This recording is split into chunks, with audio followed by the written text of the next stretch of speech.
And welcome back with another video, which will actually be about banknotes finally. And well, yesterday I just made like an impulse buy. I just got the new series of the Azeri Manat, and well, it's just like a new design layout. Basically, as you can see, they have the same design pattern and not much change except that like they updated the design and the security features kind of. And actually, it's good that they made this update because yes, this series it was from like 2005, and now like if you look at it, I think this is a it's kind of a good improvement. I think yes, because this one is kind of too rigid and that stuff. And actually, maybe you know that this series it was designed by the same guy who designed the Euro series, and as you can see some yes parallels and yes, and it even has like the Europe map. Yes, and $1 used to be like less than one manat. Like one mana was more than $1, and then it's a fixed exchange rate, and they suddenly devalued it by 50%, like it usually happens, and now $1 is 1.6 manat, and yes, but probably it will stay like this because yes, Azerbaijan will definitely benefit also because the situation, because now Europe needs like an alternative to Russian gas, and where Azerbaijan they have it. And yes, yes, I will talk a bit more about the story of it. Yes, so they basically yes they made security more sophisticated. So this is like the last series of yes 2017 of this old design, and then in 2020 they started with the new design. Yes, there's this color shifting ink. Yes, the watermark is now different. Also, it's on the they kind of updated the 10 mana node already, but now they also updated properly. But I don't have it yet. Yes, and okay, and on the back it's just the map, and like in the underprint you have the design elements of the front. And yes, this also even a color shifting. I don't know how it's called like properly. And again, like this ink in the same type of colors, but it's more like sophisticated. Yes, and okay, 5 mana. That's about like literature, and okay, this is the most interesting like new security element. I know it exists already on some other banknotes, but yes, it's not that common yet. Also from 2020,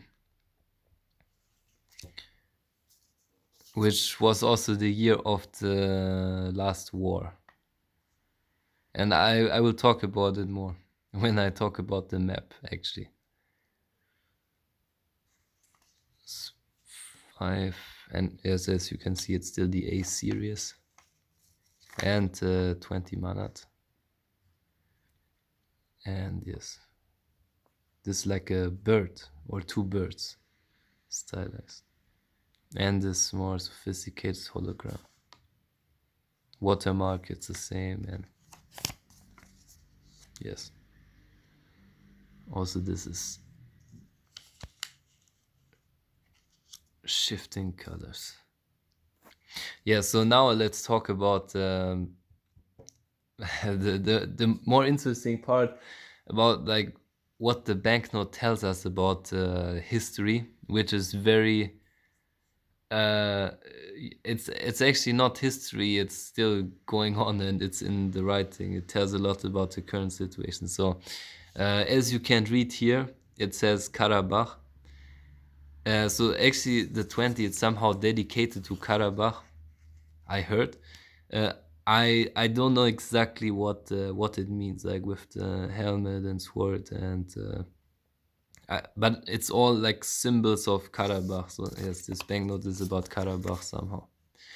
And well, as you know, so just like okay, the map it has like the map itself it has like a very significant meaning because of this idea of the map. Yes, there's this war and this conflict still going on. So the war, like the main war, it kind of ended in. It was only a 44-day war, which was more than enough. Like because it was like a modern war, it was very devastating, especially for Armenia. And well, the first war in the 90s, when there was the independence from Soviet Union, and then the whole shit started.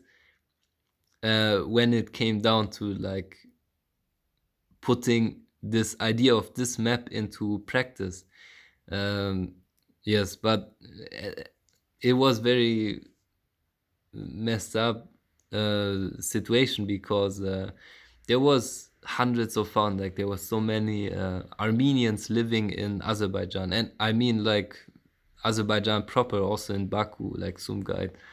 And also Armenians were living in like this area. Mostly they were living in Karabakh, which is an enclave inside of like this part, and roughly like 20% of like of what's on this map, um, it was conquered by Armenia in the 90s. So they really they won the war, and it was like a big defeat for Azeris because they lost all these territories.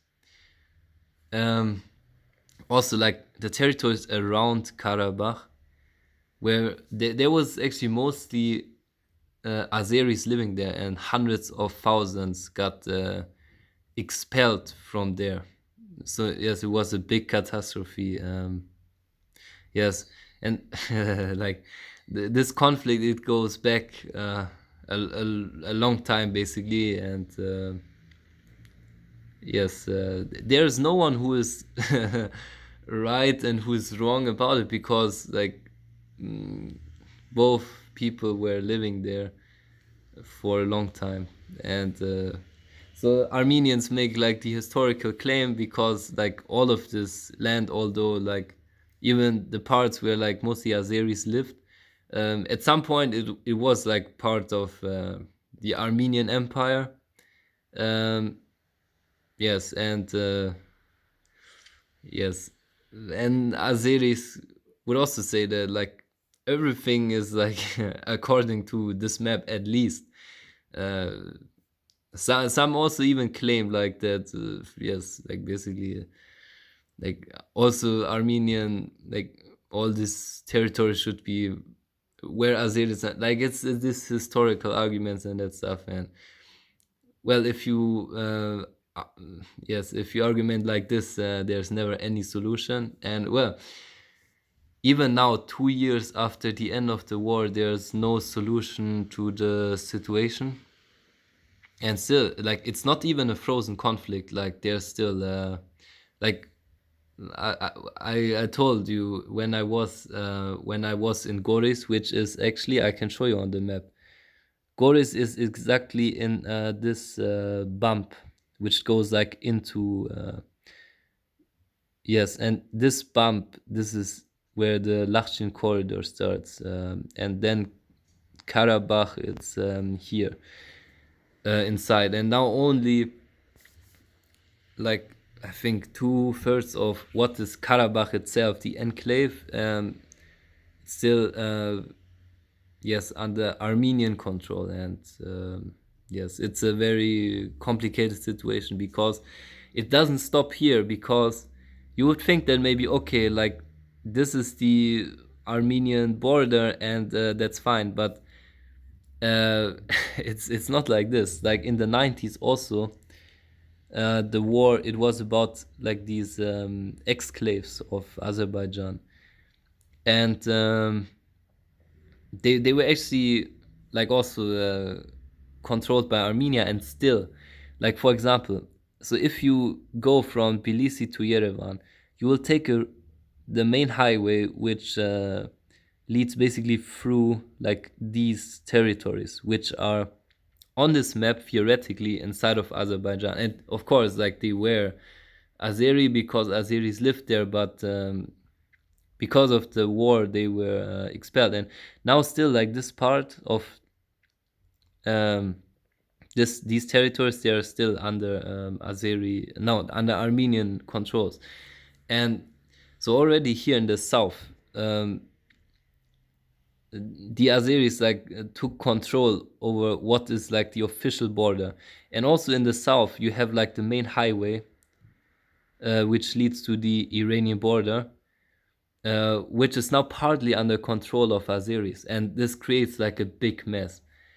Um, yes, it's a very bad situation for Armenia. But well, this is theoretically okay. This is like the Soviet map. Anyway, like a map is just like a mental construct. Like, and in general, like borders are something ridiculous. Like, why can't you just live together like you used to? But now, yes, there's a concept of like yes, this nation states, and yes, it's very deadly, and that's why there's the conflict and the war. It's still going on, and yes, and it's not resolved at all. It will just continue, and but now definitely since 2020 war, it's obvious that yes, Azerbaijan has the much better momentum, and they will continue to